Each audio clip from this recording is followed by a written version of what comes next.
you don't think that we mesh well. I was like, why am I even listening to you to begin with? You're a virgin who can't drive. Okay, how did we get here? Well, why don't you go pop that corn, sit tight, and let us rewind for you.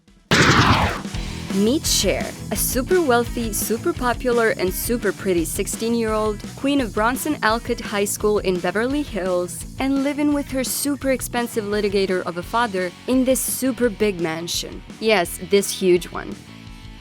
With an undeniably overprotective father, anything happens to my daughter, I got a 45 and a shovel.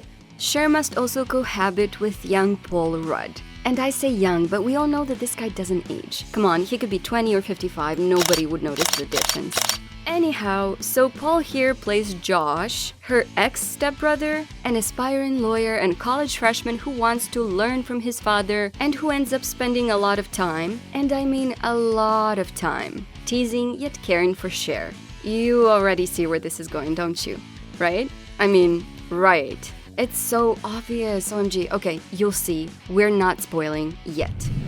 Among Cher's many friends is fellow rich girl Dionne Davenport. She's gorgeous, rich, hip, and pretty much rules the school along with Cher, slaying it every single scene with their iconic and super trendy OOTDs. The two of them end up being surprisingly charming and engaging. What the hell is that? A dress. Says who? Calvin Klein. As clueless as Forrest can get, Cher still manages to get her grades up by playing matchmaker and bringing her two nerdy and low-grading teachers together. Me that you argued your way from a C+ to an A-? Totally based on my powers of persuasion. You proud? Honey, I couldn't be happier than if they were based on real grades. Also, when it comes to boys, Cher has a quite clear view on that. Searching for a boy in high school is as useless as searching for meaning in a Pauly Shore movie. But that was before she met Christian, the newest boy in school who, unfortunately for her, is completely gay. Apparently, as little Cher here didn't get the info, she soon decides to try to secure him as hers. Also, sometimes you have to show a little skin. This reminds guys of being naked, and then they think of sex. A good-hearted Cher, inspired to give back to the community, decides to adopt the tragically dowdy new girl, Ty Frazier, played by the one and only Brittany Murphy.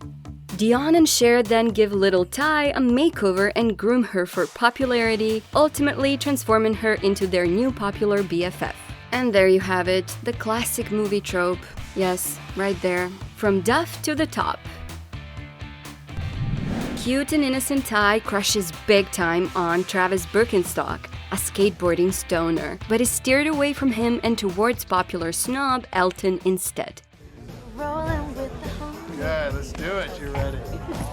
When her plan completely backfires, Cher soon discovers that her matchmaking skills are not so on point. Indeed, not only does Elton reject Ty, but he also hits on Cher instead. Yikes. So she lets him know quite rapidly that she's not really interested. This wasn't the best idea. Yep.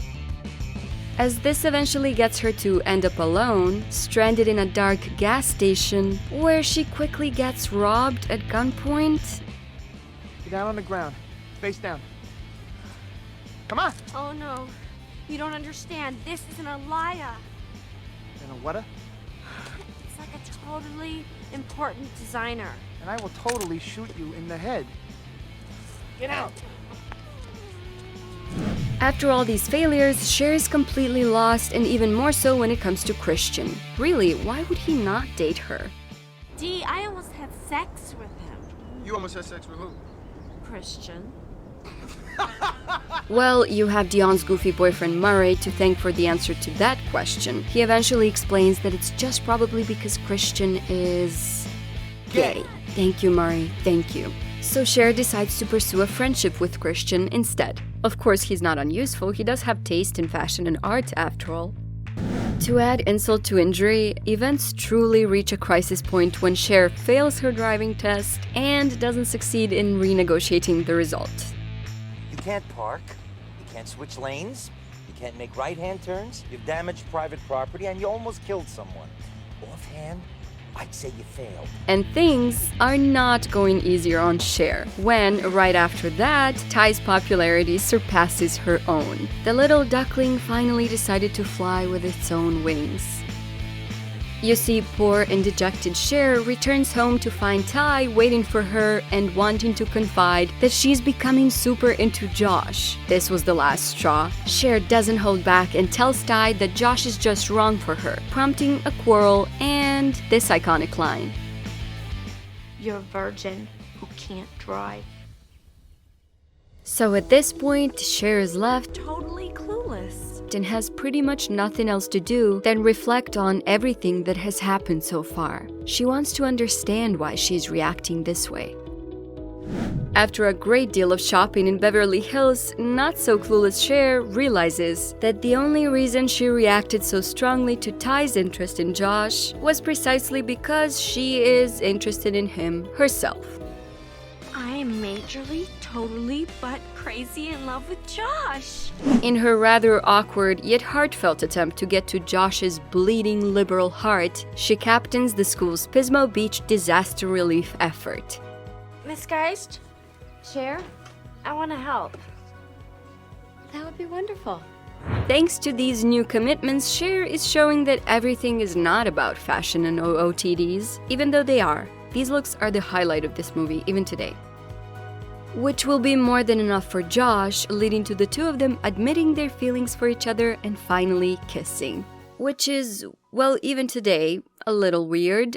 I know he's her ex-stepbrother, but I mean, I know they're not related or anything. Well, it's like Gossip Girl, I guess? The movie ends with the wedding of the only couple Cher managed to set up. Remember her teachers? Where everyone lives happily ever after, all falling in love with each other, being besties and all. And of course, catching the bouquet, because yes, there weren't enough movie tropes in this romantic comedy.